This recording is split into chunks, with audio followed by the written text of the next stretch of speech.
JSnip4 here. Monday morning set of videos. The amount of times I'm hearing the word atmospheric rivers is out of control. It is out of control how many times I've now heard that term, and it's coming from mainstream everything, whether it's mainstream media, mainstream weather sites, people talking online, local news stations. They keep referring to the massive amount of water dumping from the sky in California as atmospheric rivers. The Webbot has been talking about that specific term for a number of months. We're talking way back in mid part of 2016, I think is when the first time it came out. It really started talking about it. And it kept coming up, rivers in the sky, atmospheric rivers, etc. And right now, like last week or so, maybe 2 weeks, and we can include that overflowing dam, the Oroville Dam, which now is finally back under 90% capacity. But more major rains expected to come. So I'm looking at weather.com. Someone actually sent me a link. Hey, man, check this out. And once again, atmospheric river. This is the mainstream weather side of all. Another round of flooding, by the way, posted February 19th, 2017, 8:45 p.m. Well, that's today. As I'm doing this, because you always get my videos the next morning.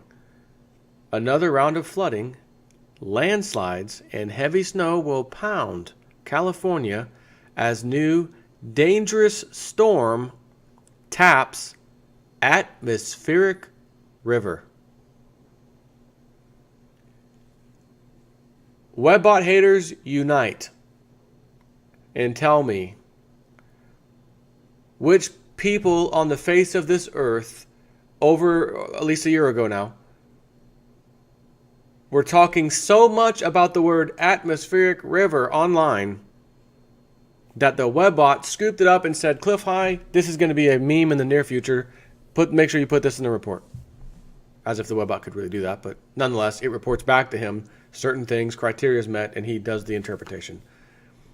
Are you telling me that a year ago, approximately, because it had been in the data in a few reports, but around that time a year ago, are you telling me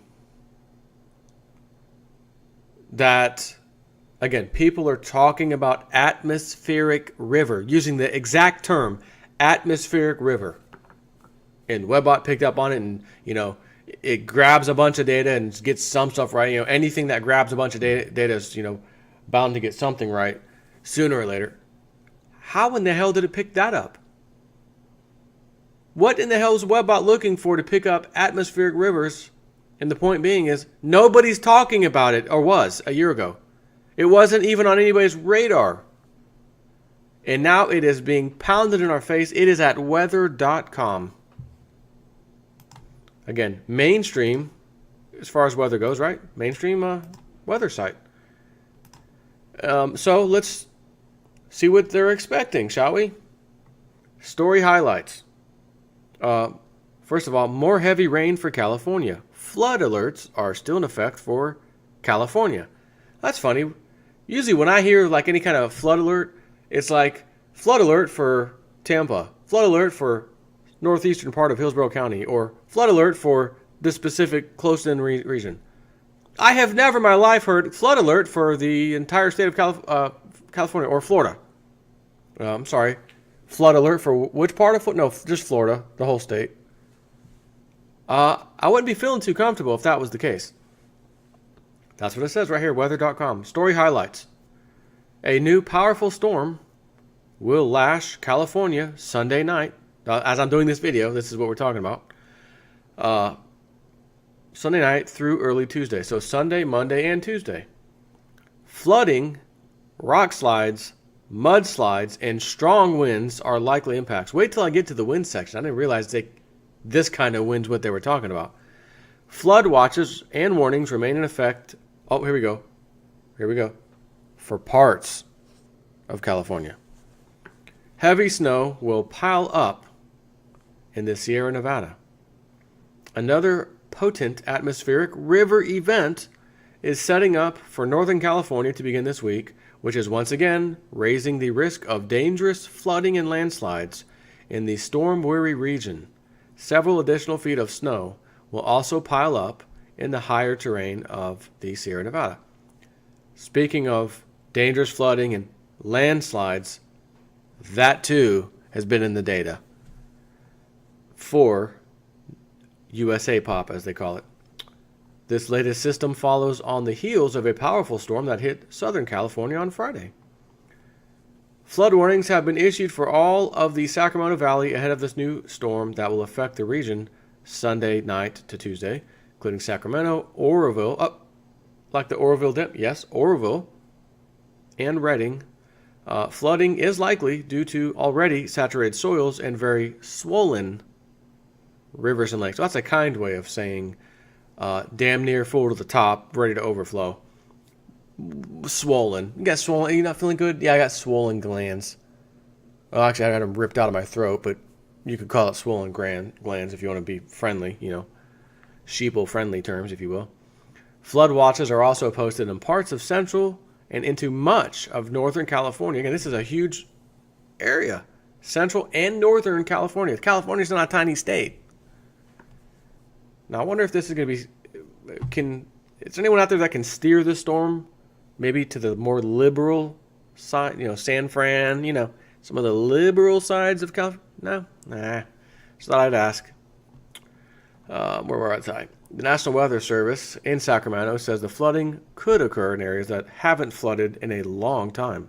They added that the additional rain will put stress on levees, rivers, and creeks in the region and urge residents to be prepared for flooding and possible evacuations. Well, at least they're saying that now, because when the Oroville Dam, it was simply nothing to worry about. It'll be fine. We have the secondary spillway thing. All good. Okay, we need to watch this for a little bit, but don't worry. It's going to be fine. Okay, it's starting to seep over the edge. Still don't worry. It's just going to be a little bit. Okay, it broke through the area that's destroyed. It's now flooding massively. Mandatory evacuation. What do I always say about government? Government is always, and when I say always, I'm talking 100%, 100 times out of 100, 100% out of 100%. Reactionary. Deal with it after the fact. As I said, the amount of money being spent on illegal immigrants, healthcare, all that crap, dealing with specifically foreigners that are not citizens. You could have taken a few specks of sand, so to speak, out of that bucket and fixed up a ton of infrastructure in California. But now what are they doing? We got to go to the guy we hate the most, the federal government, the president. Mr. President, we're declaring this an emergency. Can you please help with some funding? You guys sat on this for how many years? You've known about this for how many years? Well, okay. Can't wait to see what happens over the next 2 days. And by the way, I hope it's a non-issue. If you have a tissue, here's a non-issue.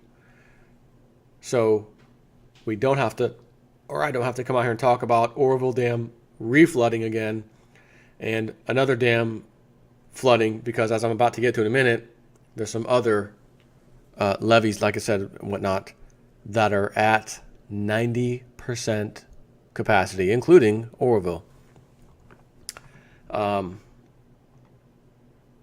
Storm timeline, rough timeline is Sunday night through Tuesday. A prolonged period of heavy rain and mountain snow is expected in Northern California, causing flooding and landslides. Periods of rain and mountain snow will also affect the Pacific Northwest. Wednesday, lighter rain will remain possible with lower snow levels. In late week, drier conditions will overall dominate. Flooding and debris flows. Flooding is likely on some rivers, creeks, and streams, as well as urban and poor drainage areas. Yes, yada, yada, yada. feet of additional snow will fall in the Sierra through Tuesday. This may at some time or times force road closures, including Interstate 80 over Donner Summit. Strong winds. Gusty winds will accompany the stormy weather in Northern California, possibly downing some trees and power lines. Wind gusts as high as 65 miles per hour are possible in the Bay Area on Monday, and winds over Sierra Ridges will gust in excess of 100 miles per hour. Someone please tell me if you happen to be over there or know with absolute certainty, or just mention it in the comments. 100 mile an hour, over 100 mile an hour wind gusts in that area is normal, like even during a storm. Just out of curiosity, not that the wind has anything to do with the Webbot atmospheric rivers and the flooding and anything anyways, but I'm just curious. That's a freaking pretty high miles per hour wind gust if you ask me. Selected wind gusts as on Friday, all in California. 108 miles per hour were measured near Grapevine. 84 miles per hour recorded near Burns Canyon. 75 miles per hour, Palomar Mountain Lookout. 72 miles per hour, Hesperia and San Clemente. 67 miles per hour, Laguna Beach. Seriously? 67 miles per hour at Laguna Beach? And 65 to 75 miles per hour in San Bernardino and San Diego counties. 65 to 75 mile per hour in San Diego? Are you kidding me? Let me get down to where the 90, let me search for 90. This is quite a large reservoir impact.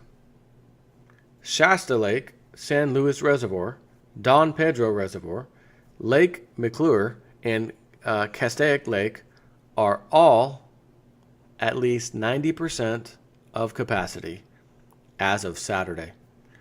Well above the historical average for this time of year. That stands out to me. Why? Because Webbot said irregular weather patterns. You're going to be seeing this. It's going to be the new norm. Here it is. On February 16th, Lake Oroville fell below 90% capacity for the first time since the emergency spillway became endangered. Some of these reservoirs will surely rise again early this week with incoming rainfall. So the question is, well, a couple things I should say. Are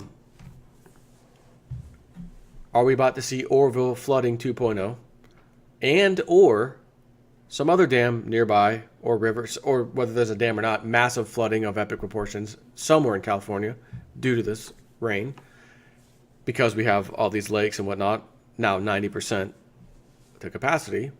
Where does water go when it reaches capacity? Well, water is like electricity. It always goes to the easiest path. So wherever that may be, and if that happens to be your area where you live on, I live on the lake, I'm a big shot. A big shot on a lake in California. I got big bucks. Not anymore. Hopefully you got your stuff situated. And imagine the insurance claims that are going to come from this thing. Should it get devastating.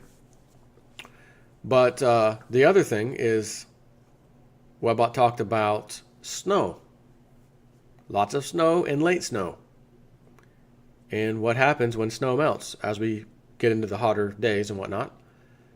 Well, snow melts, goes down to the same rivers and lakes and things we were just talking about.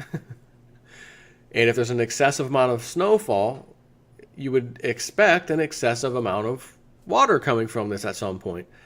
And I'll always say, God help those people if it just so happens to be when these, the snow melt, goes in the water, around the same time by chance where other bodies of water are 90+% full capacity. So I just had to do this video right now. It's just, I've already done a few, or at least a couple videos I should say, on the atmospheric river thing. But man, right now this whole thing in California is absolutely taking the cake. And I found that interesting article that someone sent me. So I guess I shouldn't say I found it. Someone sent it to me. And thought I might read that to you. That's weather.com. They are using the Webbot term, atmospheric river. And I guess that's it. Hey, I sure hope anybody in California is not about to experience some major problems with this weather. But if it does, again, Webbot's already letting you know in advance these things are to be expected, even though they've been unexpected this whole time, all these years. Drought, drought, drought, drought, drought. Not for long. Not for long. Take care.